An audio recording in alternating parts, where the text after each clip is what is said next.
पैदल सैनिकों से घिरे हुए उन्होंने सभी दिशाएं जीतने के लिए राजधानी से प्रस्थान किया। तात्पर्य,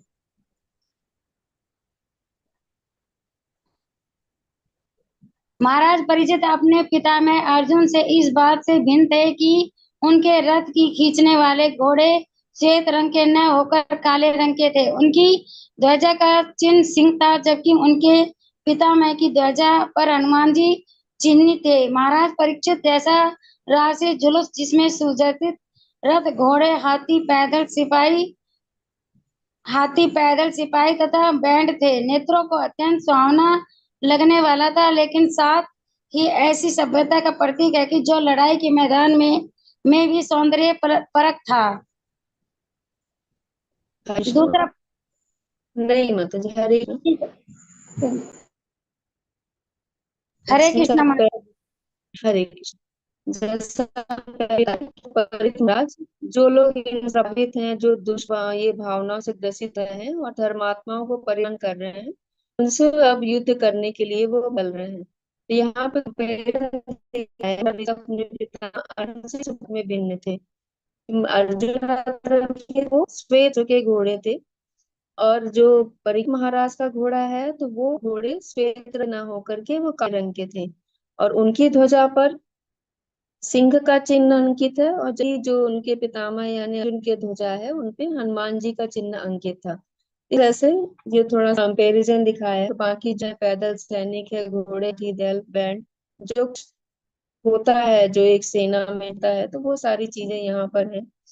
और इस तरह से बता रहे हैं कि ये सभ्यता प्रतीक है जो लड़ाई के मैदान में भी सौंदर्य रखता।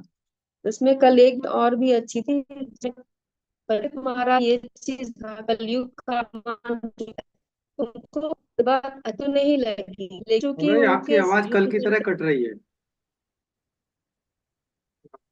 कल की तरह आवाज कट रही है आपकी, हो सकता है माइक में प्रॉब्लम हो। नहीं, प्रोग्राम हमारा तो कुछ लगा है, डायरेक्ट हम ले रहे हैं इसमें, तो अभी भी नहीं आया। बीच ठीक है, बीच में समझ ठीक आ में रही है माता जी, अभी ठीक आ रही है, लेकिन पहले ठीक आ थोड़ी रही है, क्लियर, डिस्टर्ब चलिए। थी। हाँ, तो इसमें ये बता रहे थे कि युद्ध के अवसर अगर क्षत्रियो को अपने आप मिले हैं तो वो प्रसन्न होता है। इसी तरह से कलयुग के आगमन से तो वो अप्रसन्न थे, किंतु युद्ध का अवसर उन्हें मिल रहा है, इसलिए वो खुले और वो युद्ध की तैयारी के लिए वो आगे बढ़े। फतेह रावत प्रभु जी, आप पढ़िएगा आगे। हरे कृष्ण माता जी। हरे भद्राश्वम कृष्ण। केतुमालं च भारतं च उत्तरान् कुरुन् किं पुरुष आदीनि वर्षाणि विजित्य जगृहे बलिम। तब महाराज परीक्षित ने पृथ्वी लोक के समस्त भागों, भद्राश्व, केतुमाल, भारत, कुरुंजांगल का उत्तरी भाग, किम पुरुष इत्यादि को जीत लिया और उनके शासकों से भेंटें वसूल की। तात्पर्य, भद्राश्व यह मेरु पर्वत के निकट का द्वीप है और यह गंधमादन पर्वत से खारे पानी के समुद्र तक फैला हुआ है। महाभारत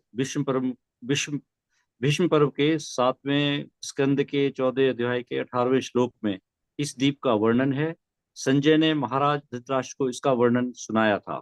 महाराज युधिष्ठिर ने भी इस द्वीप को जीता था और यह प्रांत उनके राज्य की सीमा के अंदर आ गया था। महाराज परीक्षित को पूर्व में ही अपने पितामह द्वारा शासित समस्त देशों का सम्राट घोषित किया गया था, लेकिन उन्हें उस समय अपनी श्रेष्ठता स्थापित करनी थी जब वे ऐसे राज्यों से भेंटें लेने हेतु राजधानी से बाहर निकले थे। केतुमाल यह पृथ्वी लोक 7 समुद्रों द्वारा 7 द्वीपों में विभक्त है और जम्बू द्वीप नामक केंद्रीय द्वीप 9 वर्षों में अर्थात 9 भागों में 8 विशाल पर्वतों द्वारा विभाजित किया जाता है। इनमें से भारत वर्ष भी एक है और केतुमाल को भी उपयुक्त वर्षों में एक बताया गया है। ऐसा कहा जाता है कि केतुमाल वर्ष की स्त्रियां अत्यंत सुंदर होती हैं। इस वर्ष अर्थात भूभाग को अर्जुन ने भी जीता था। इस भूभाग का वर्णन महाभारत सभा पर्व 28वें अध्याय के 6 श्लोक में उपलब्ध है। ऐसा कहा जाता है कि विश्व का यह भाग मेरु पर्वत के पश्चिम में स्थित है और इस प्रांत के निवासी 10,000 वर्षों तक जीवित रहते थे। भीष्म पर्व के 6:31 में इस भाग के मनुष्य सुनहरे रंग के होते हैं और स्त्रियां स्वर्ग की अप्सराओं के समान होती है। यहाँ के निवासी सभी प्रकार के रोगों तथा शोकों से मुक्त होते हैं। भारतवर्ष, संसार का यह भाग भी जम्बूद्वीप के 9 वर्षों में से एक है। भारतवर्ष का वर्णन महाभारत के भीष्म पर्व अध्याय 9 और 10 में दिया हुआ है। जम्बूद्वीप के मध्य में इलावर्त वर्ष है और इलावर्त वर्ष के दक्षिण में हरिवर्ष है। इन वर्षों का वर्णन महाभारत सभा पर्व के 28-7-8 में इस प्रकार दिया गया है। नंगराश्च वनाश्चैव नदीश्व विमलोदका पुरुषान देव कल्पांश नारीश्च प्रियदर्शना अष्टपूर्वान् सुभगान् सददश्च धनंजय सदनानि च शुभ्राणि नारीश्वास अप्सराम निभा। यहाँ पर उल्लेख है कि इन दोनों वर्षों की स्त्रियां सुंदर होती है और उनमें से कुछ तो अप्सराओं के तुल्य होती है। उत्तर कुरु, वैदिक भूगोल के अनुसार जम्बूद्वीप का उत्तरी भाग उत्तर कुरु वर्ष कहलाता है। यह 3 ओर से नमकीन पानी के समुद्र से घिरा है और हिरण्मय वर्ष से श्रृंगवान पर्वत द्वारा विभाजित होता है। किम पुरुष वर्ष बताया जाता है कि यह वर्ष महान हिमालय पर्वत के उत्तर में स्थित है, जो लंबाई और ऊंचाई में 80,000 मील है और चौड़ाई में 16,000 मील है। 16,000 मील है। विश्व के इन भागों को भी अर्जुन ने जीता था। सभा पर्व 28-1-2। किमपुरुष लोग दक्ष की पुत्री की संतानें हैं। जब महाराज युधिष्ठिर ने अश्वमेध यज्ञ किया था तो इन देशों के निवासी भी उस उत्सव में भाग लेने आए थे और उन्होंने सम्राट का यशगान किया था। विश्व के इस भाग को किमपुरुष वर्ष या कभी कभी हिमवती हिमालय के प्रांत कहा जाता है। कहा जाता है कि श्री सुखदेव गोस्वामी इस हिमालय प्रांत में पैदा हुए थे और वे हिमालय देशों को पार करके भारतवर्ष आए थे। दूसरे शब्दों में महाराज परीक्षित ने संपूर्ण विश्व जीत लिया था। उन्होंने सभी महाद्वीपों की सभी दिशाओं के समस्त सागरों से सटे हुए भाग अर्थात पूर्वी, पश्चिमी, उत्तरी और दक्षिणी भागों को जीत लिया था। हरे कृष्ण माता जी।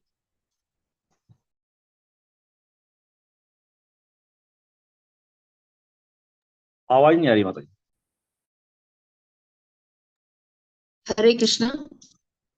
हाँ, म्यूट करना भूल गए थे प्रभु जी। तो इसमें ज्यादा एक्सप्लेन करने का नहीं है, सारी चीजें यही बताई है कि महाराज पृथ्वी के सारे जो भाग हैं, उन सभी पर अपनी विजय युधिष्ठिर महाराज पूरे सम्राट थे। उसी तरह पर एक महाराज थे शिवा जो सब वर्णन किया है। फिर हम इस आगे बढ़े, जय क्रम आगे बढ़ेगा। माता जी आपका आवाज लेकिन कट रहा है।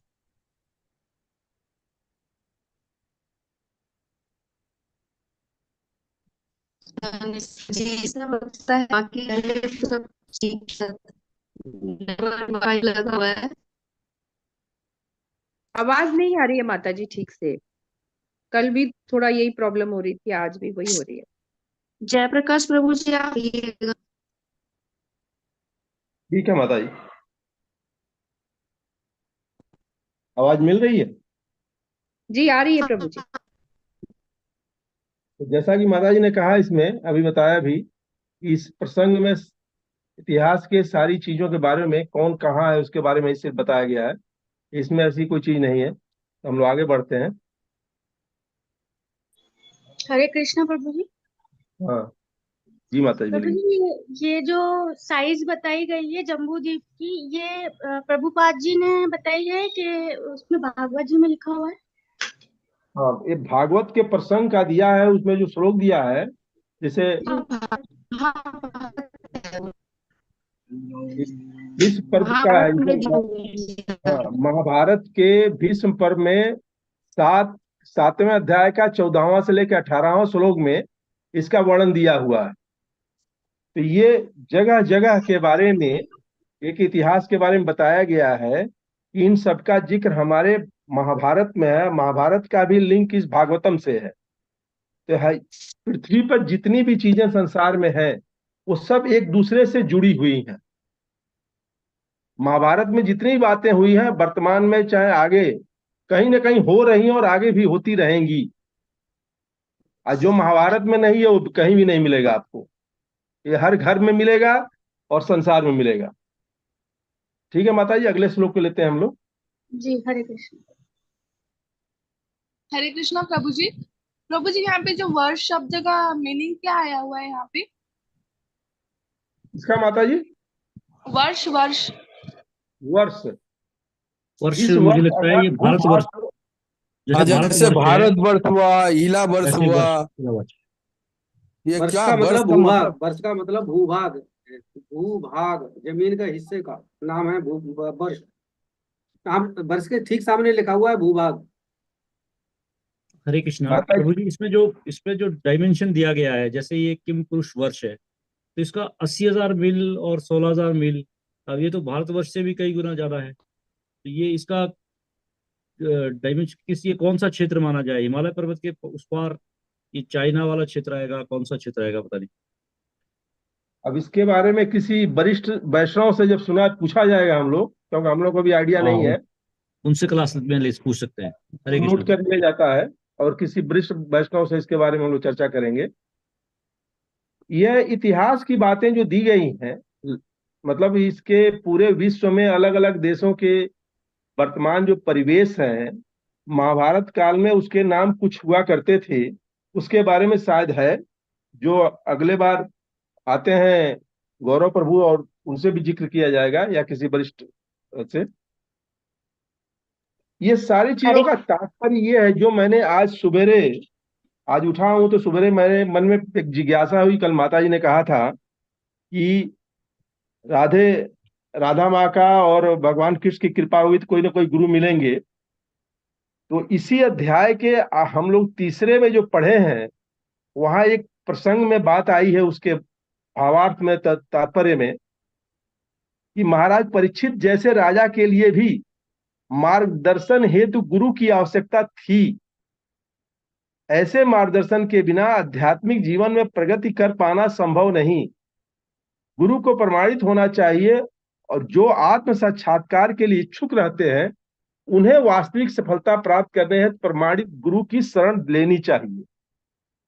इन बातों से जो एक स्पष्ट चीजें समझ में आ रही हैं मुझको खुद को, मैं और लोग नहीं कहता हूं, मैं अपनी बात कर रहा हूं, जो एक चीज अपने आप से एक चीज समझ में आ रही है दो तरीके से। एक तो जिंदगी के अनुभव से, दूसरा आप लोगों के बीच में बैठ करके, तीसरा इन सभों में और भी वरिष्ठ इस्कॉन के जो गुरु लोग हैं, जिनकी अगर वीडियो कैसेट सुनते हैं तो उसमें जो निकल के आता है, तो उससे एक ही चीज स्पष्ट हो रहा है, चूंकि हम सभी लोग ईश्वर के अंश हैं, तो हमारे अंदर एक तड़प है कि उस जगह से जहां से हम भटके हुए वहां वापस चले जाएं। और वहां वापस जाने के लिए करोड़ों वर्षों में मौका मिला है एज ए मानव तन के रूप में, क्योंकि मानव तन के रूप में ही हम इन चीजों को सोच सकते हैं, इस पे विचार कर सकते हैं, क्या अच्छा है क्या बुरा है, और उससे फिर हम जो है अस्थाई तौर पे जन्म मृत्यु से मुक्त हो सकते हैं, मोक्ष को पा सकते हैं। इसीलिए क्या धर्म अर्थ काम मोक्ष, ये सिर्फ मनुष्य के लिए है और किसी जीव के लिए नहीं है। तो यहाँ भी ये जितनी बातें आ रही हैं अभी तक की हम लोग जो पढ़ रहे हैं, उसमें जिक्र आ रहा है कि हमारे पहले भी जो ऋषिगण या जो भी देव पुरुष पैदा हुए, उनके साथ ये परिस्थितियां आई हैं और उस परिस्थितियों को उन लोगों ने पार करके अपने को मोक्ष प्राप्त किया है।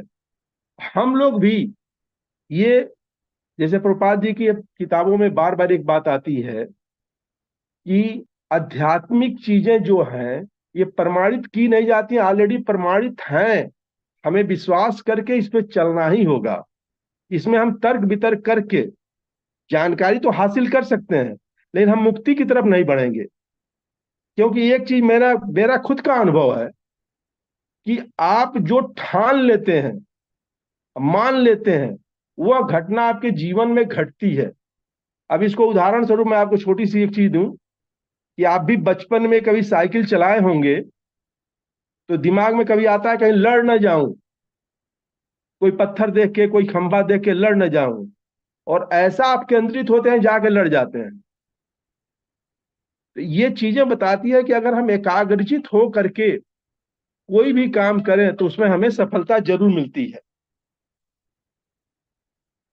हरे कृष्णा, हम लोग आगे बढ़े। हाँ प्रभु जी, काफी लोग करते हैं। आगे बोलिए किसी माता जी को। फतेह प्रभु जी, आप पढ़िए। मुझे पढ़ना है माता जी? जी। फतेह प्रभु पढ़े थे अभी। जब श्री राम ने अ- अभी बोला पढ़ने को। एक श्लोक तो मैं पढ़ चुका हूँ, मैं पढ़ लेता हूँ, कोई दूसरा अगर नहीं है तो। आप पढ़ चुके तो प्रभु जी आप रहने दीजिए, कालीचरण प्रभु जी पढ़ते हैं फिर। हरे कृष्ण। हरे कृष्णा। तत्र तत्रोपश्यवान् स्वपूर्वेषां महात्मनां प्रगीयमाणं च यशः कृष्णमहात्मसूचकम् आत्मानं च परित्रातं स्वस्थानोऽत्र तेजसः स्नेहं च प्रश्नपार्थानां तेषां भक्तिं च केशवे तेभ्य परम संतुष्ट प्रीत्युज्य भेतलोचन महाधनान वांसांसि ददौ हाराणि महामनो। राजा जहाँ भी जाते हैं उन्हें निरंतर अपने उन महान पूर्वजों का यशगान सुनने को मिलता, जो सभी भगवत भक्त थे, तथा भगवान श्री कृष्ण के यशस्वी कार्यों की गाथा सुनने को भी मिलती। वे यह भी सुनते कि किस प्रकार वे स्वयं अश्वत्थामा के ब्रह्मास्त्र के प्रचंड ताप से भगवान श्री कृष्ण द्वारा बचाए गए थे। मनुष्य वृष्णि तथा प्रथावंशियों के मध्य अत्यधिक स्नेह का भी उल्लेख करते, क्योंकि प्रथा भगवान केशव के प्रति अत्यधिक श्रद्धावान थे।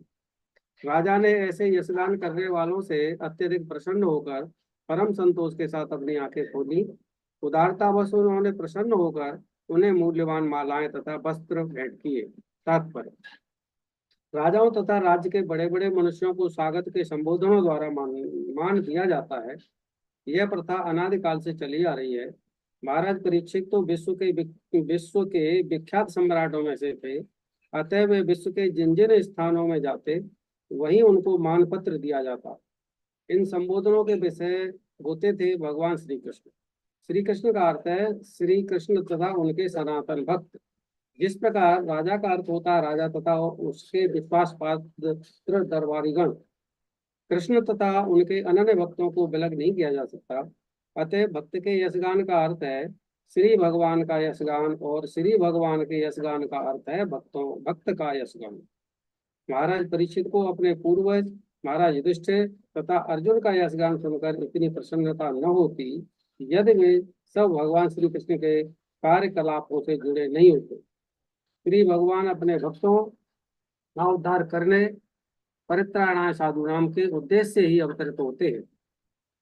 भक्तगण श्री भगवान की उपस्थिति से ही महिमा मंडित हो जाते हैं, क्योंकि वे श्री भगवान तथा उनकी विभिन्न शक्तियों के बिना क्षण भर भी नहीं रह सकते।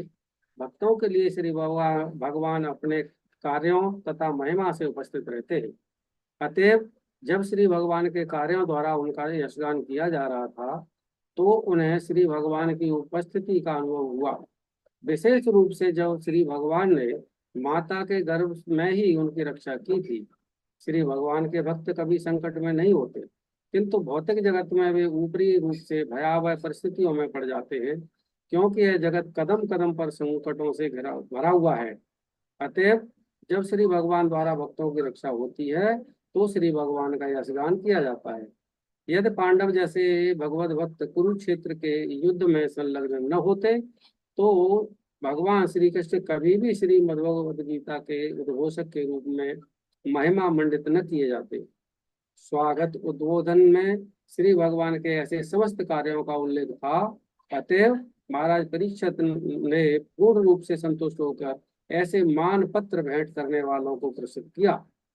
आज के तथा तब के स्वागत उद्बोधन करने में यही अंतर है कि प्राचीन समय में महाराज परीक्षित जैसे व्यक्ति को ही ऐसे उद्बोधन भेंट किए जाते थे। ऐसे उद्बोधन तथ्यों तथा आंकड़ों से भरे होते थे, और जो इन उद्बोधनों को भेंट करता था वह प्रचुर पुरस्कार पाता था। किंतु आजकल जो स्वागत उद्बोधन भेंट किया जाता है उसमें वास्तविक आंकड़े नहीं रहते। वह किसी पदाधिकारी को प्रसन्न करने हेतु भेंट किया जाता है। और प्राय चापलूसी से भरा हुआ रहता है, और शायद ही ऐसा मान भेंट करने वाला कोई पुरस्कार पाता हो। हरे कृष्ण। हरे कृष्णा प्रभु। जैसा कि श्लोक में हम लोग ने देखा, और यहाँ जितने लोग बैठे हैं हम उनसे आग्रह करेंगे, क्योंकि ये हम लोग अपने शंका का निवारण करने के लिए ही बैठे हैं। अतः जिसके मन में जो भी विचार आ रहे हैं, अगर एक दूसरे को हम लोग शेयर करेंगे तो उससे हम लोग कुछ ना कुछ सीखेंगे ही, क्योंकि हम में से कोई ऐसा नहीं है जो अपने को प्रकांड कुछ कहे, और है भी नहीं। लिहाजा हम यही आप लोगों से आग्रह करेंगे कि जहां भी कुछ भी बात होती है हम लोग अपना शेयर कर सकते हैं। हरे कृष्णा। आगे बता, जैसे कि यहाँ दिया गया शुरुआत में ही 13वां श्लोक में, तत्र तत्र उप श्रीमान, जहां जहां राजा गए निरंतर सुनते रहे। यानी श्रवण की बात आ रही है कि जब हम श्रवण करते हैं तो हर आदमी के द्वारा 3 में से एक चीज बात की ही जाती है, या तो भगवान के बारे में, या हमारे पूर्वजों के संस्कार के बारे में, या किसी की बुराई के बारे में। तो बारंबार बात यही आ रही है कि जब भी हम बात करें, वहां भगवान का नाम लेकर अगर हम बात करते हैं, भगवान की चीजों के बारे में बात करते हैं, उनका यशगान करते हैं, तो उससे हमारे जुबान शुद्धि, हमारे आचरण में शुद्धता आएगी। लेकिन हम माया के वशीभूत होकर के जब अन्य चीजों के वार्तालाप करते हैं तो हम दूसरे तरफ भटक जाते हैं और ट्रैक से हम उतर जाते हैं। यहां भी दिया, राजा जहां कहीं भी जाते उन्हें निरंतर अपने उन महान पूर्वजों का यशगान सुनने को मिलता जो सभी भगवत भक्त थे, तथा भगवान श्री कृष्ण के यशस्वी कार्यों की गाथा सुनने को भी मिलती। यानी बार बार देखिए बात यही आ रही है कि भगवान का वर्णन, वे यह भी सुनते कि किस प्रकार से वे स्वयं अश्वत्थामा के ब्रह्मास्त्र के प्रचंड ताप से भगवान श्री कृष्ण द्वारा बचाए गए थे। मनुष्य वृष्टि तथा पृथावंशियों के मध्य अत्यधिक स्नेह का उल्लेख करते, क्योंकि पृथा भगवान केशव के प्रति अत्यधिक श्रद्धावान थी। राजा ने ऐसे यशगान करने वालों से अत्यधिक प्रसन्न होकर परम संतोष के साथ अपनी आंख खोली, और उदारतावश उन्होंने प्रसन्न होकर उन्हें मूल्यवान मालाएं तथा वस्त्र भेंट किए। तो यहां भी देखिए कि जब उनके भगवान के बारे में ज्ञान किया गया और उनको खुद याद आया कि कोख में हम कैसे बचे थे, तो उससे खुश होकर के जिन लोगों ने उनसे मिले मूल्यवान वस्तुएं दे करके, वह उल्टे उन्होंने ही माला और वस्त्र उनको भेंट करके उनका स्वागत किया कि उन लोगों ने भगवान के बारे में और इनके बारे में पॉजिटिव बातें की। राजाओं तथा राज्य के बड़े बड़े मनुष्यों को स्वागत के संबोधनों द्वारा मान दिया जाता है। यह प्रथा अनादिकाल से चली आ रही है। और एक चीज हम लोग आज भी देख रहे हैं कि आप अभी अभी देखे हैं कि जब सत्ता के बीच में जब चुनाव हुआ और सारे लोग जीते हैं, तो लोग गुलदस्ता लेकर के भेंट करने गए थे। यानी ये प्रथा पहले से चली आ रही है कि हम, जो राजा होता है या किसी देश में हमारा राष्ट्राध्यक्ष जाता है तो हम उसका स्वागत करते हैं, हमारा राष्ट्राध्यक्ष। उसी तरह से यहाँ भी ये वर्णन दिया गया है कि महाराज परीक्षित, चूंकि वो विश्व के विख्यात सम्राट में से थे, अतः वे जहां जहां भी गए उनको प्रशस्ति पत्र के साथ साथ उनको मान के साथ स्वागत किया गया। भगवान श्री कृष्ण का अर्थ है श्री कृष्ण तथा उनके सनातन भक्त। जिस प्रकार राजा का अर्थ होता है राजा तथा उसके विश्वास पात्र दरबारी गण, उसी तरह भगवान के भक्त भगवान के प्रिय हैं। कृष्ण तथा उनके भक्तों को विलग नहीं किया जा सकता। अतएव भक्त के यशगान का अर्थ है श्री भगवान का यशगान, और श्री भगवान के यशगान का अर्थ है भक्त का यशगान। यहाँ भी इस्कॉन के जितने मंदिर में हम लोग जाते हैं, हम लोग खुद गौर किए हैं और आप लोगों ने भी देखा होगा कि प्रभुपाद जी का यशगान करने के बाद ही भगवान का हम चरण की तरफ बढ़ते हैं और वहां अपनी विनती हम करते हैं, लेकिन पहले हम गुरु का ही करते हैं। तो वही चीज यहाँ दे रहा है कि भक्त और भगवान में कितनी आपसी में समानता है, और उसको अगर हम मान करके आगे बढ़ते हैं तो हमें सब कुछ मिलता है। श्री भगवान अपने भक्तों का उद्धार परित्राण साधु नाम के उद्देश्य से ही अवतरित होते हैं। भक्तगण श्री भगवान की उपस्थिति से महिमा मंडित हो जाते हैं, क्योंकि वे श्री भगवान तथा उनकी विभिन्न शक्तियों के बिना क्षण भर भी नहीं रह सकते। हम लोग खुद सोचा जाए, अगर आपस में गौर किया जाए कि ये जो सांस हम लोग ले रहे हैं, जो वाणी हम लोग बोल रहे हैं, ये हमारी कृति नहीं है, ये भगवान की ही एक आशीर्वाद है कि हम ले रहे हैं और आप लोगों से बात कर रहे हैं। ये उन्हीं की मनसा है। यानी जितनी भी चीजें हम कर रहे हैं वो अगर देखा जाए तो देखना, सुनना, बोलना, किसी के प्रति दया भाव रखना, किसी के प्रति द्वेष रखना, कुछ भी रखना, वो हमारे मन का एक विचार है। लेकिन भगवान हमको सबको, चाहे वो जानवर हो चाहे इंसान हो, सबको एक समान ये सारी चीजें दे रहे हैं। लेकिन वह कृतज्ञ नहीं हो सकता है, लेकिन हम कृतज्ञ हो सकते हैं। और इसके लिए भगवान को हमेशा उनकी इस कृत्य के लिए हम एक झुके हुए चीज की तरह से इसको आशीर्वाद मान के स्वीकार कर सकते हैं। श्री भगवान की उपस्थिति का अनुभव हुआ विशेष रूप से जब श्री भगवान ने माता के गर्भ में ही उनकी रक्षा की थी। यहाँ परीक्षित जी के बारे में दे रहा है परीक्षित जी के बारे में ही दे रहा है कि जब ये सारे वार्तालाप हो रहे हैं, उस समय परीक्षित भगवान को भी यह भान हो रहा था कि श्री भगवान उनको उस समय रक्षा किए थे जिस समय वो माँ के गर्भ में थे। श्री भगवान के भक्त कभी संकट में नहीं होते, किंतु भौतिक जगत में वे ऊपरी रूप से भयावह परिस्थितियों में पड़ जाते हैं, क्योंकि यह जगत कदम कदम पर संकटों से भरा हुआ है। अतएव जब श्री भगवान द्वारा भक्तों की रक्षा होती है तो श्री भगवान का स्गान किया जाता है। यदि पांडव जैसे भगवत भक्त कुरुक्षेत्र के युद्ध में संलग्न न होते तो भगवान श्री कृष्ण कभी भी श्रीमद् भगवत गीता के उद्घोष के रूप में महिमा मंडित न किए जाते।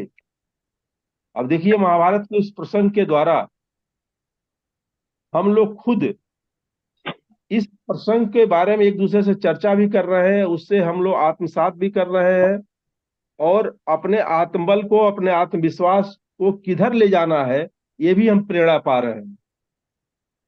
स्वागत उद्बोधन में श्री भगवान के ऐसे समस्त कार्यों का उल्लेख था। अतएव महाराज परीक्षित ने पूर्ण रूप से संतुष्ट होकर ऐसे मान पत्र भेंट करने वालों को पुरस्कृत किया। आज के तथा तब के स्वागत उद्बोधन करने में अंतर यही है कि प्राचीन समय में महाराज परीक्षित जैसे व्यक्ति को भी ऐसे उद्बोधन भेंट किए जाते थे। ऐसे उद्बोधन तथ्यों तथा आंकड़ों से भरे होते थे।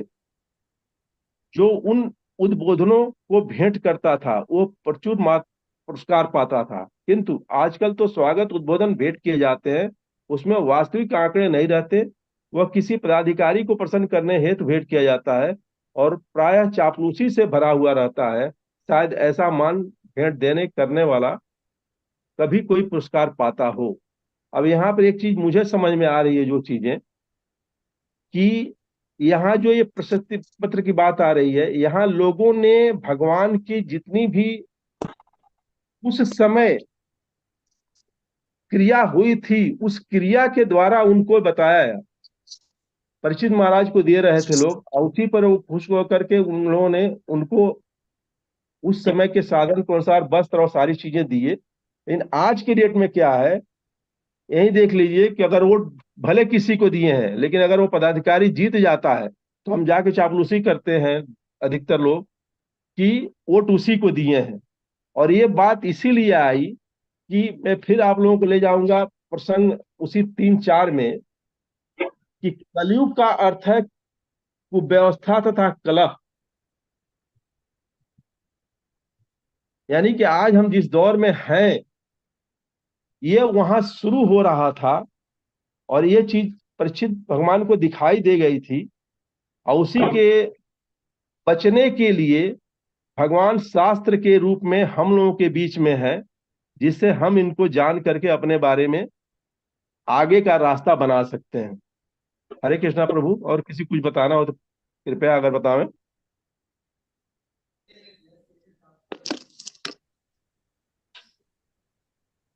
हरे कृष्णा माता जी।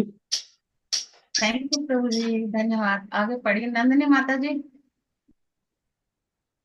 हरे कृष्णा माता जी। हरे कृष्णा। सेवन सख्यदत्य विरासनानुग मनस्तव मन प्रमाण प्रणामान सिद्धेषु पाण्डुषु जगत्विष्णु भक्तिं करोति नुपतिश्च शरणारविंदे।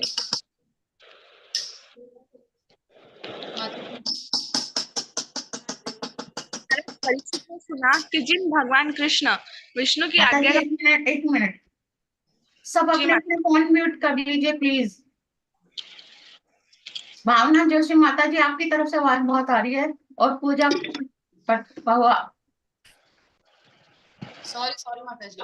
भावना जोशी माता जी और पूजा पहुआ अहमदाबाद से। हाँ पढ़िए माता जी। महाराज परीक्षित ने सुना कि जिन भगवान कृष्ण विष्णु की आज्ञा का पालन सारा जगत करता है, उन्होंने अपनी अद्वितीय कृपा से पांडु के विनीत पुत्रों की उनकी इच्छा अनुसार सभी प्रकार से सेवाएं की, जिनमें साथी बनने से लेकर अग्र पूजा ग्रहण करने तथा दूध बनने, मित्र बनने, रात्रि में रक्षक बनकर सेवाएं करने के कार्य सम्मिलित है। उन्होंने सेवक की भांति पांडवों की आज्ञा का पालन किया तथा आयु में छोटों की भांति उन्हें प्रणाम किया। जब महाराज परीक्षित ने यह सब सुना तो वे भगवान के चरण कमलों की भक्ति से अभिभूत हो उठे। तात्पर्य: भगवान कृष्ण पांडवों जैसे अनन्य भक्तों के लिए सर्वस्व है। वे उनके लिए परमेश्वर, गुरु, आराध्य देव, पथ प्रदर्शक, सारथी, मित्र, सेवक, दूत तथा जो कुछ भी सोचा जा सकता है वह सब कुछ थे। इस प्रकार भगवान ने भी पांडवों की भावनाओं का प्रतिदान किया। भगवान की शुद्ध भक्त के रूप में महाराज परीक्षित भगवान द्वारा अपने भक्तों की भावनाओं के दिव्य आदान प्रदान का महत्व समझ सकते थे और इस तरह वे स्वयं भगवान के आचरण से अभिभूत थे। मात्र अपने शुद्ध भक्तों के साथ भगवान के आचरण के महत्व को समझ लेने से ही मोक्ष प्राप्त किया जा सकता है। यद्यपि भक्तों के साथ भगवान के आचरण सामान्य मानवीय आचरण जैसे प्रतीत होते हैं, लेकिन जो उन्हें यथार्थ रूप में समझता है वह तुरंत ही भगवत धाम जाने के लिए सुपात्र बन जाता है। पांडव जन भगवान की इच्छा के प्रति इतने विनीत थे कि वे भगवान की सेवा में कितनी ही शक्ति लगा सकते थे और ऐसे अनन्य संकल्प से वे इच्छित रूप में भगवान की कृपा के भाजन बन सकते थे। हरे कृष्णा माता जी। हरे कृष्णा। हरे कृष्णा माता जी। और जैसे कि ये बहुत सुंदर श्लोक है, अगर इसमें हम लोग गौर करें कि इस श्लोक में स्पष्ट बताया गया कि पांडव कितने खुश नसीब थे कि भगवान खुद उनके साथ साथ वो लोग जो जो भी चाहे उस रूप में भगवान खुद उनकी सेवा की, चाहे सारथी के रूप में, चाहे रक्षक के रूप में, चाहे योद्धा के रूप में। यानी कि ये सब कुछ देखिए भाव से भगवान है।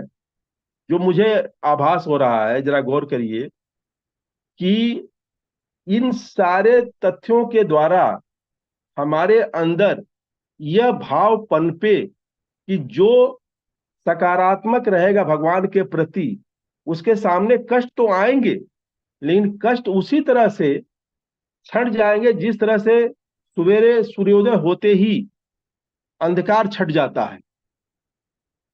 सेम उसी तरह से यहां बार बार चीजें आ रही हैं कि महाराज परीक्षित ने सुना, यानी महाराज परीक्षित तो भगवान के साथ थे नहीं, उसके पहले ही भगवान कृष्ण जो है मथुरा चले गए थे, द्वारका चले गए थे।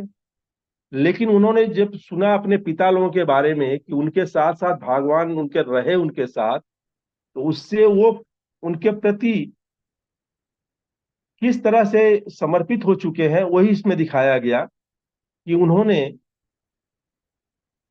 अपनी अहेतुकी कृपा से पांडु के विनीत पुत्रों की उनकी इच्छा अनुसार सभी प्रकार से सेवाएं की, जिनमें सारथी बनने से लेकर अग्र पूजा ग्रहण करने, दूत बनने, मित्र बनने, रात्र में रक्षक बनने, सेवा करने की सम्मिलित है। उन्होंने सेवक की तरह पांडवों का आज्ञा का पालन किया, आयु में छोटों की तरह उन्हें प्रणाम किया। जब महाराज परीक्षित ने यह सब सुना तो वे श्री भगवान के चरण कमलों की भक्त से अभूत हो उठे। तात्पर्य, अब यहाँ प्रभुपाद जी कितना स्पष्ट तौर पे तात्पर्य में देखिए हम लोगों के लिए बता रहे हैं कि श्री भगवान पांडवों जैसे अनन्य भक्तों के लिए सर्वस्व हैं। हम भी उन्हीं के अंश हैं। अगर हम एक भक्त वत्सल, अभी अभी 4 तारीख को जो एक घटना घटी, हम लोगों के गुरुजी चले गए, आप खुद देखिए कि वो, उनसे जो है तमाम लोगों ने ये कहा कि वो भी पुस्तक लिखें, तो उन्होंने कहा नहीं, प्रभुपाद जी ही लिख के जा चुके हैं, उसी का हमें स्मरण करना और उसी के बारे में ही हमें बताना है और उसी को वितरित करना है। यानी कि ये आध्यात्मिक जगत का जो हमारे वेद हैं, जो चीजें हैं, यह ऑलरेडी इतनी प्रमाणित है कि हम जरा भी दाएं बाएं भटकेंगे तो माया हमको कहाँ भटका देगी, इसका कोई अंत नहीं है। वही चीज बार बार आ रहा है कि भागवतम के द्वारा कि परमेश्वर, गुरु, आराध्य, देव, पथ प्रदर्शक, सारथी, मित्र, सेवक, दूत, जो कुछ भी सोचा जा सकता है। क्योंकि यहाँ भी आप लोगों ने सुना है और आप लोगों ने पढ़ा भी है कि भगवान को हम जिस रूप में, पिता के रूप में, सारथी, अपने को दास के रूप में, मालिक, किसी भी रूप में अगर हम उनको लेके सेवा करें अगर, तो हमारे अंदर एक इंसानियत के साथ साथ सबसे बड़ी चीज आती है, भक्त वत्सलता आती है। वही चीज यहाँ स्पष्ट दिखाया गया कि हम परमेश्वर, गुरु, आराध्य, पथ प्रदर्शक, सारथी, मित्र, सेवक, दूत तथा जो कुछ भी सोचा जा सकता है वो सब कुछ थे। इस प्रकार श्री भगवान ने पांडवों की भावनाओं का प्रतिदान किया, भावनाओं का प्रतिदान किया। जो जिस भाव से उनसे मिला उसी भाव से भगवान ने उसको रिटर्न किया। श्री भगवान के शुद्ध भक्त के रूप में महाराज परीक्षित श्री भगवान द्वारा अपने भक्तों की भावनाओं के दिव्य आदान प्रदान का महत्व समझ सकते थे और इस प्रकार वे स्वयं श्री भगवान के आचरण से अभिभूत थे। मात्र अपने शुद्ध भक्तों के साथ श्री भगवान के आचरण के महत्व को समझ लेने से ही मोक्ष प्राप्त किया जा सकता है। बार बार आता है एक मंत्र की, चैतन्य महाप्रभु का जो ये मंत्र है कलयुग में, हम इसको बार बार स्मरण करते रहे अपने जुबान से, तो अंत समय भी अगर यह स्मरण आ गया तो हम मोक्ष के भागीदार बन सकते हैं, अन्यथा फिर 84 लाख योनियों में हमें भटकना ही पड़ेगा। यद्यपि भक्तों के साथ श्री भगवान के आचरण सामान्य मानवीय आचरण जैसे प्रतीत होते हैं, लेकिन जो उन्हें यथार्थ रूप में समझता है वह तुरंत ही भगवत धाम जाने का सुपात्र बन जाता है। पांडव जन श्री भगवान की इच्छा के प्रति इतने विनीत थे कि वो श्री भगवान की सेवा में कितनी भी शक्ति लगा सकते थे और ऐसे अनन्य संकल्प से इच्छित रूप से वो श्री भगवान की कृपा के पात्र बन सके थे। अब यहाँ देखिए कितना स्पष्ट प्रभुपाद जी ने बताया है कि पांडव भगवान के कृपा पात्र किस रूप में थे, कि वो जिस रूप में भी उनकी सेवा कर सकते थे, उनसे अपनी विनती कर सकते थे, उनसे जो भाव रख सकते थे, उसी रूप में भगवान उनको वापस कर रहे थे। हरे कृष्णा। और कोई इसी को कुछ बताना हो तो कृपया बतावें, हमें भी मजा आएगा, नहीं तो आगे बढ़ा जाए। इंदुलेखा माता जी का माइक ठीक हो गया हो तो थोड़ा कुछ प्रकाश डालें कृपया। हरे कृष्णा। इंदुलेखा माता जी के हैं? हरे कृष्णा प्रभु जी। माता जी कुछ आप भी प्रकाश आवाज ठीक डालें। आ रही है? हरे कृष्णा माता। कौन सा श्लोक पढ़ रहे हैं अभी? बीच में हम तो लोग 16वां पढ़े हैं, उसी के बारे में बताइए। 16 16 उसी के बारे में कर लेते हैं बात, क्योंकि क्लास खत्म होने वाले का टाइम हो गया। क्योंकि 8 भी बज गया, उसी के बारे में बात करके खत्म करते हैं इसको। हाँ जी, 16 का करते हैं माता जी। 16वां श्लोक है ना माता जी? जी जी। हाँ ठीक है। मतलब यहाँ पर राजा के बारे में ये वर्णन आ रहा है कि जहां जहां वो जा रहे थे तो भगवान के जो भक्त हैं और पांडवों के बारे में जो कुछ भी उनको सुनने को मिल रहा था उससे वो बहुत प्रसन्न भी हो रहे थे और हर जगह उनको यशस्वी कार्यों के जो कृष्ण ने किए थे उनके बारे में भी सुनने का वर्णन मिल रहा था। तो भगवान और भगवान के भक्तों की कथा के बारे में है कि दोनों की कथाएं अलग अलग नहीं है, ये सब सेम ही है। अगर हम भगवान की कथा सुन रहे हैं, भगवान के भक्तों की कथा सुन रहे हैं, तो सेम रिजल्ट वो दिव्य स्तर पर ही होती हैं दोनों। तो ऐसा यशोगान जो करने वाले थे उनसे प्रसन्न होकर के जो राजा थे परीक्षित महाराज थे, उनको भी उपहार स्वरूप वो कुछ भेंट दे रहे थे। जो राजा यशोगान कर रहे थे वो तो परीक्षित महाराज को भेंटें दे ही रहे थे, लेकिन उन जो यशोगान कर रहे थे उनसे प्रसन्न होकर के महाराज परीक्षित भी उनको रिवर्ट में वो अपना जो कुछ भी था वो कुछ भी दे रहे थे, मालाएं वस्त्र भेंट वगैरह कर रहे थे। इस तरह से जो ये परंपराएं हैं, जैसा बताते हैं कि आगे भी प्रारंभ से ही चल रही हैं, पूर्व जैसा कि ऐसा नहीं था कि अभी से शुरू हो रही, अनादिकाल से चल रही है कि एक दूसरे को भेंट स्वरूप हम कुछ ना कुछ उपहार स्वरूप देते हैं। तो इसी तरह से जो राजा रहते हैं तो वो भी परंपरा के तहत ये सब चीजें वहां पर चल रही हैं। फिर आगे प्रभुपाद जी लिख रहे हैं, कृष्ण तथा उनके अनन्य भक्तों को विलग नहीं किया जा सकता, अतएव भक्त के यशोगान का अर्थ है भगवान का यशोगान, और भगवान के यशोगान का अर्थ है भक्त का यशोगान। हरे कृष्णा, आवाज आ रही है कि नहीं? आ बराबर रही आ है रही माता, है। बिल्कुल आ क्लियर रही है। है माता, आ रही है माता जी, बिल्कुल साफ हो रही है। अच्छा ठीक है क्लियर माता आवाज। जी।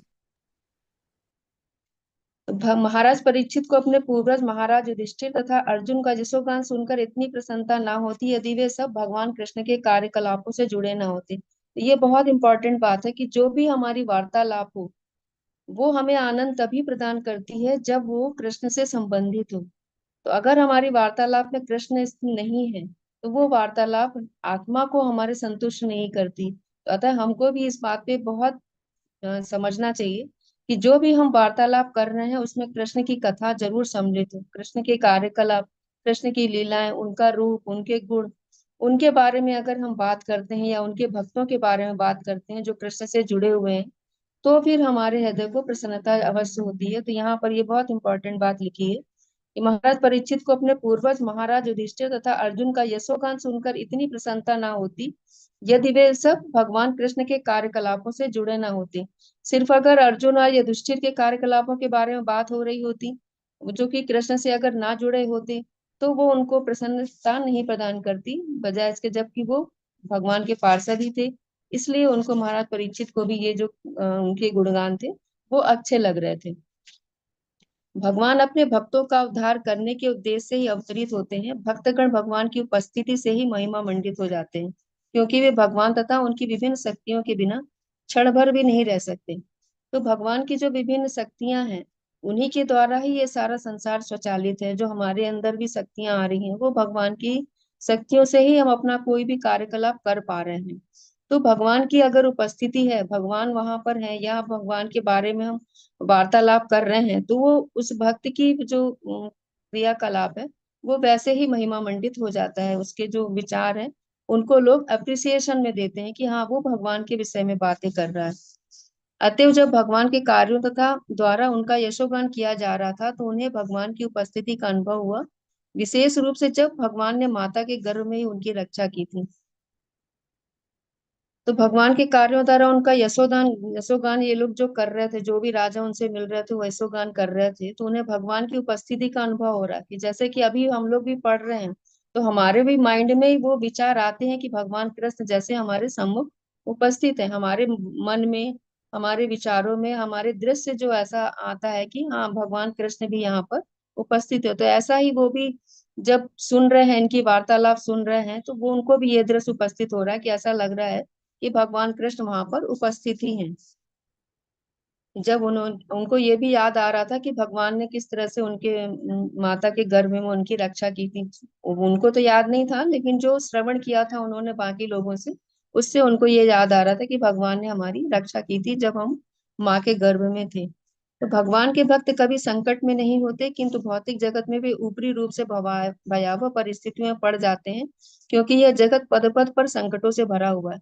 तो चूंकि ये भौतिक जगत ही है, इसको तो बोला ही गया है दुखालयम अशाश्वतम, ये दुखालय ही है। तो यहाँ पर कष्ट से हम बच नहीं सकते, लेकिन जो भगवान के भक्त हैं तो वो संकट आने पर भी वो विचलित नहीं होते, यानी कि उनको एब्जॉर्व करने की क्षमता आ जाती। बहुत से भक्तों को हम लोग ऐसे देखते हैं कि वो लोग बहुत पूजा पाठ करते हैं, लेकिन फिर उसके बाद कुछ अगर उनके जीवन में ऐसी दुर्घटनाएं हो जाती हैं कि फिर उनका मन विचलित हो जाता है और पूरी तरह से भगवान की भक्ति वो छोड़ देते हैं। तो ये भक्ति नहीं कहलाती। भक्ति ये होती, समर्पित भाव होना चाहिए, श्रद्धा होनी चाहिए कि भगवान हमारे साथ कभी कुछ गलत नहीं करेंगे, और जो भी कुछ गलत हमारे साथ हो रहा है वो हमारे पूर्व जन्म के कार्यकलापों के द्वारा ही हो रहा है।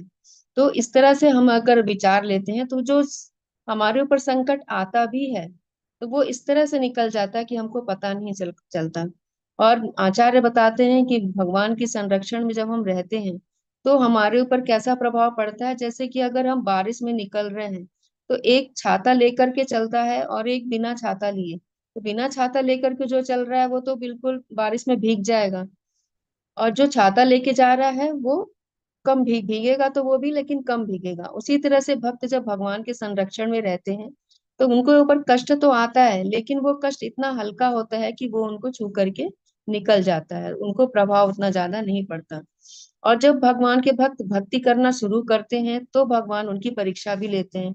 तो परीक्षा लेते हैं तो इसी तरह से कि उनकी दृढ़ संकल्पता वो चाहते हैं कि वो जाने कि कितने दृढ़ संकल्प हैं कि वो हमारी भक्ति से विचलित नहीं होंगे।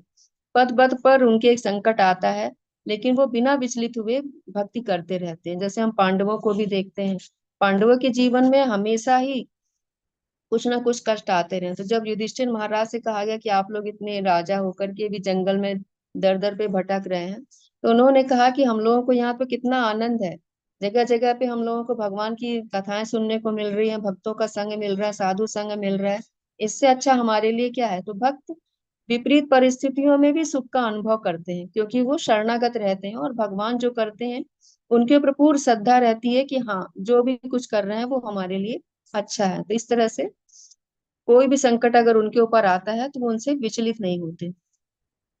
अतः जो भगवान द्वारा भक्तों की रक्षा होती है तो भगवान का यशोगान किया जाता है। यदि पांडव जैसे भगवत भक्त कुरुक्षेत्र के युद्ध में फंसे न होते तो भगवान कृष्ण कभी भी भगवत गीता के उद्घोषक के रूप में महिमा मंडित ना किए जाते। अब ये वहां पर ये चीज बहुत अच्छी बताई जा रही, प्रभुपाद ने लिखी है कि भगवत भक्त कुरुक्षेत्र के युद्ध में फंसे ना होते। ये पांडव अगर कुरुक्षेत्र का युद्ध ही नहीं होता तो ये भगवत गीता कैसे उद्घोषित होती। तो ये जब ये पांडव इस मुसीबत में फंसे तो उनको ये अवसर मिला कि वो भगवत गीता बोल पाए, और आज हम लोगों का मार्गदर्शन हो रहा। अगर भगवत भक्त ये पांडव और कष्ट में ना पड़ रहे होते तो ये भगवत गीता भी उद्घोषित नहीं होती और हम लोगों का मार्गदर्शन कैसे होता। तो ये भगवान की ही लीलाओं का एक पार्ट रहता है कि अगर वो भक्त के जीवन में कोई कष्ट ला भी रहे हैं तो उसका कुछ ना कुछ रिवार्ड इनको, कुछ रिजल्ट उनको बाद में महसूस होता ही है, कुछ अच्छा ही मिलता है उनके उसके बाद। स्वागत उद्बोधों ने भगवान के ऐसे समस्त कार्यों का उल्लेख था। अतएव महाराज परीक्षित ने पूर्ण रूप से संतुष्ट होकर ऐसे मानपत्र भेंट करने वालों को पुरस्कृत किया। तो जो उद्बोधन, जो जैसे हम लोग भी भाषण सुनते हैं कि किसी कोई अगर राजनीतिज्ञ या कोई भी राजा इस तरह से नेतागण कोई आ रहे हैं तो उनका जो संबोधन होता है, उनका स्वागत संबोधन करते हैं, उसको महिमा मंडित किया जाता है उनको। तो वैसा ही यहाँ पर भी है कि उनसे जो संतुष्ट होकर जो राजा परीक्षित महाराज है उनको भी मानपत्र भेंट करने वालों को वो पुरस्कृत कर रहे थे। आज के तथा तब के स्वागत उद्बोधन करने में यही अंतर है कि प्राचीन समय में महाराज परीक्षित जैसे व्यक्ति को ऐसे उद्बोधन भेंट किए जाते थे। यहाँ पर कंपैरिजन किया गया कि आज के समय में जो उद्बोधन होते हैं वो चापलूसी से भरे हुए होते हैं कि लोग उनका मान इसलिए करते हैं कि हमें कुछ मिलने वाला है उनसे, इस तरह की चापलूसी वो लोग करते हैं। फूलों का गुलदस्ता वगैरह भेंट करेंगे या उनको और स्वर्ण के चांदी का मुकुट वगैरह इस तरह से भेंट किए जाते हैं। लेकिन पहले ऐसा कुछ नहीं था, पहले कोई चापलूसी नहीं थी, जो कुछ था वो सब कुछ सत्य होता था। इस तरह से परीक्षित महाराज का जो भी संबोधन उद्बोधन किया जा रहा था, जो भी उनको मानपत्र भेंट किया जा रहा था, वो सब कुछ सत्य था क्योंकि उनके जो पांडव थे, उनके जो पूर्वज थे, उनका वो महिमा मंडित किए जा रहे थे। तो ऐसा कोई वहां पर चापलूसी वाला कारण नहीं था। तो यहाँ पर प्रभुपाद जी ने ऐसा कंपेरिजन किया है यहाँ पर कि उस समय जो होता था वो सत्य होता था, लेकिन आज जो है वो चापलूसी से भरा हुआ होता है, और शायद ही ऐसा मान भेंट करने वाला कभी कोई पुरस्कार पाता हो। तो यहाँ पर ये भी बता रहे हैं कि वहां तो परीक्षित महाराज ने उनको वापस उनको रिवर्ट में उन्होंने भी कुछ मानपत्र, कुछ जो मालाएं मूल्यवान वस्तुएं भेंट करी थी। लेकिन यहाँ पर जो है कि यहाँ पर मानपत्र अगर कोई भेंट भी कर रहा है तो वापस में यहाँ पर उनको उनको भी माल्यार्पण नहीं किया जाता। तो यहाँ पर ये कंपैरिजन दिया जा रहा है। हरे कृष्णा। आशा कर रहे हैं कि गई आवाज नहीं गई होगी। हरे कृष्णा। अभी काफी बिल्कुल बिल्कुल सही बहुत थी सुंदर इसमें। आवाज आई माता जी, आवाज बिल्कुल सुंदर रही, कोई दिक्कत नहीं रहा। ठीक है, ठीक है प्रभु जी, ठीक है प्रभु जी। फिर हम लोग और किसी को कुछ ऐड करना हो, कोई प्रश्न हो तो फिर, नहीं तो फिर मीटिंग एंड करेंगे। हरे कृष्णा माता जी। हरे कृष्णा। अच्छा, इसमें जो श्लोक संख्या 12 में ये महाभारत का थोड़ा रेफरेंस दिया गया, उस संदर्भ में थोड़ा जानकारी दे दूं। जो लोग पढ़ते हैं जानते हैं उनको तो खैर बताने की जरूरत नहीं, वो तो स्वतः जानते हैं। जिन लोगों ने जी नहीं पढ़ा उसके बारे में थोड़ी जानकारी दे दूं। जैसे जी मान लो उसमें ये लिखा है भदाश वाला, श्लोक जी 12 में भदाश महाभारत का रेफरेंस दिया गया है, भीष्म पर्व 7 जी 7.14 to 18। तो पहले तो किताब का नाम है महाभारत, दूसरा उसका पर्व है, पर्व इसमें 18 है। तो भीष्म पर्व आता है शायद 6वें या 5वें, खैर मैं बताता हूँ। ये पहला किताब का नाम, दूसरा पर्व का नाम, तीसरा अध्याय, 7 का नाम है अध्याय, और 14 से 18 है श्लोक का संख्या। अभी मैं गीता को महाभारत के रेफरेंस में बताना चाहूँ, गीता का श्लोक 1875 महाभारत के रेफरेंस में मैं बताना चाहूँ, तो पहले किताब का नाम देंगे महाभारत आएगा, फिर ये भीष्म पर्व में आता है गीता। भीष्म पर्व का एक और उपपर्व है श्रीमद् भगवद गीता। तो पहला किताब महाभारत, दूसरा पर्व भीष्म, तीसरा उपपर्व श्रीमद् भगवद गीता, चौथा आएगा अध्याय। इसमें अध्याय 25 से लेके 42 तक है गीता में। महाभारत में भीष्म पर्व में, मध्व गीता पर्व में 25 से लेके 42 अध्याय है। और श्लोक अगर हम कहें 1875 गीता का, तो अध्याय 18 और श्लोक संख्या 75 हो जाएगा। तो रेफरेंस लिखते समय महाभारत, भीष्म पर्व, श्री मद् भगवद गीता पर्व, फिर अध्याय जो भी है, फिर श्लोक जो भी है, इस तरह से रेफरेंस महाभारत के रेफरेंस में दिया जाएगा। ये है। हरे कृष्ण माता जी। हरे कृष्ण प्रभु जी, धन्यवाद प्रभु जी। ठीक है, फिर हम लोग मीटिंग एंड करते हैं। हरे कृष्ण महामंत्र और वैष्णव प्रणाम मंत्र बोल करके मीटिंग एंड करेंगे। हरे कृष्णा कृष्णा कृष्णा हरे हरे, हरे राम राम राम हरे हरे। वाञ्छा कल्पतरुभ्यश्च कृपा सिन्धुभ्य एव च पतितानां पावनेभ्यो वैष्णवेभ्यो नमो नमः। श्रील प्रभुपाद की जय, सभी वैष्णव भक्त वृंद की जय, निताई गौर प्रेम। हरि हरि बोल। श्री राधा रमन की जय। हरे कृष्णा, सभी भक्तों को दंडवत प्रणाम। सभी को दंडवत प्रणाम। हरे कृष्णा सभी को दंडवत प्रणाम, सभी दंडवत प्रणाम सभी को। सभी को दंडवत प्रणाम। हरे कृष्ण सबको दंडवत प्रणाम।